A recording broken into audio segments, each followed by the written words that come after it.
Welcome back to our learner portfolio and the components necessary as we go through them. This section will be on the discussion reflections and another key aspect of the learner portfolio. In this section, we will dive into how to effectively create discussion reflections that really capture your engagement with the group about the discussions and about the feedback. These are crucial as they allow you to reflect on how collaborative dialogue influences your understanding of the literature. What are discussion reflections then? They are written accounts of your participation in and responses to group discussions. Book clubs, online forums, and so on are examples. They highlight key points of debate or peer feedback and how these interactions shape your interpretations of the text. These reflections are an essential part of your learner portfolio as they provide evidence of your collaborative learning and your critical thinking. When crafting a discussion reflection, we should start by noting the key topics and questions discussed during the session.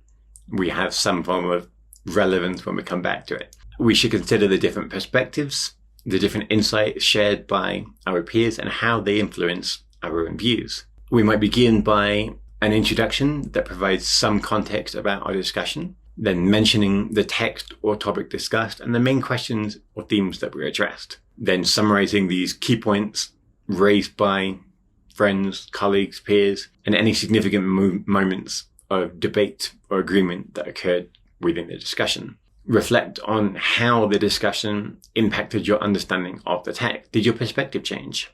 Did it deepen? Did it become more superficial? What new insight did you gain into the text? Discuss any specific comments, any feedback from peers that particularly resonated with you, and include your personal response to the discussion. How did it enhance your interpretation of the text? Really reflect on your own contribution to the discussion.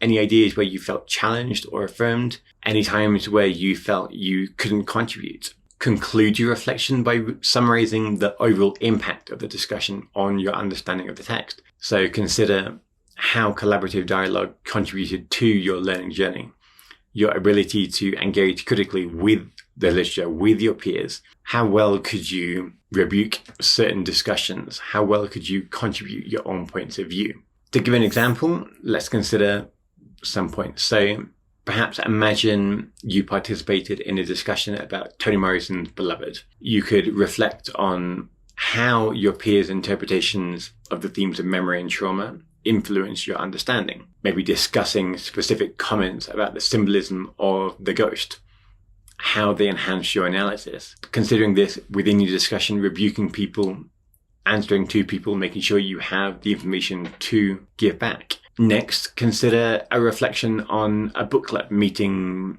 Gabriel Garcia Marquez's 100 Years of Solitude. Summarize the key points of debate regarding the use of magical realism. Reflect on how your peers' perspectives on the political and historical context of the novel deepened your appreciation of its complexity. Again, consider what could you use, what could you input in, what did you struggle with, anything that you couldn't answer to. Lastly, maybe think of a reflection on an online discussion about Margaret Atwood's The Handmaid's Tale, reflecting on how the diverse viewpoints shared in the forum helps you see the themes of power and control from different angles, discussing any particular feedback that challenged your initial interpretation, changed it, led to a more nuanced analysis. What was it? Crafting discussion reflections is a different perspective we're not used to. Often we will participate in discussion spontaneously or not. However, we often don't consider the afterwards. We consider the discussion at the time. We interact at the time. We participate. We think about points of view. We interact. We engage. That's normally as far as it goes.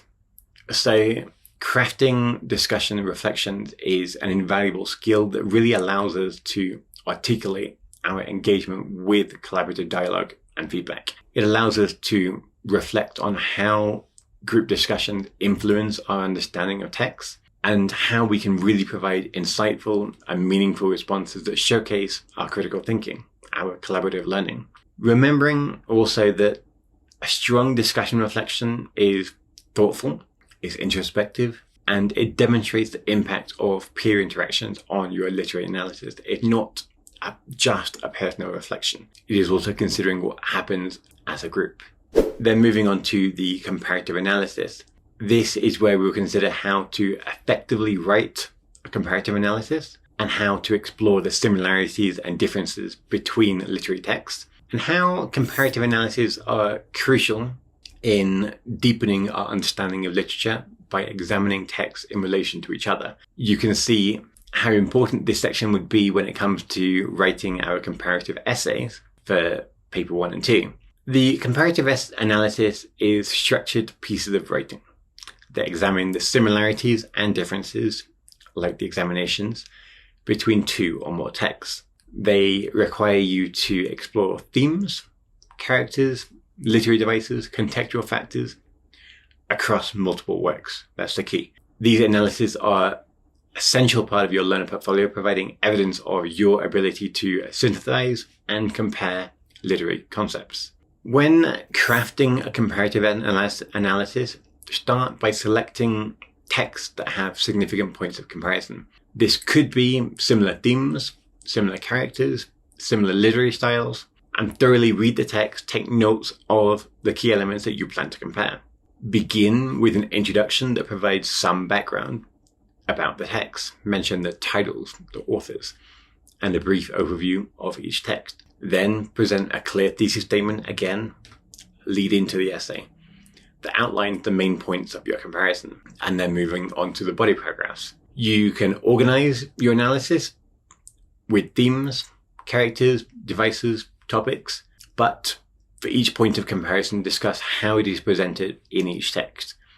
Highlight both the similarities and the differences, and explain the significance. Use evidence from the text to support the analysis is crucial, and consider the broader context of each text and how it influences your comparison.